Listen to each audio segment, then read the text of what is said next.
நாகசாக்கிலேயே ரொம்ப ரொம்ப ஒரு முக்கியமான ஒரு ஹெரிட்டேஜ் பிளேஸ் தான் இந்த நாகசாக்கி பாம் மியூசியம்.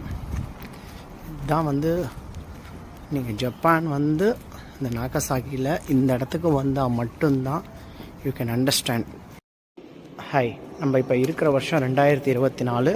அப்படியே நம்ம ஹிஸ்ட்ரிக்கு போக போகிறோம் பாருங்கள். 2000, 1995 அப்படியே ஒரு இடமா இறங்கி 1985, 1980, 75, 70, 65, 1950 and now we are in the history of 1945.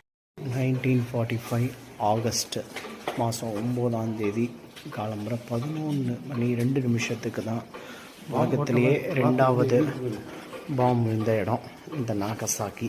அந்த இடத்துக்கு தான் வந்திருக்கோம் நம்ம. Travel with me Manivannan Krishnan Sanjay.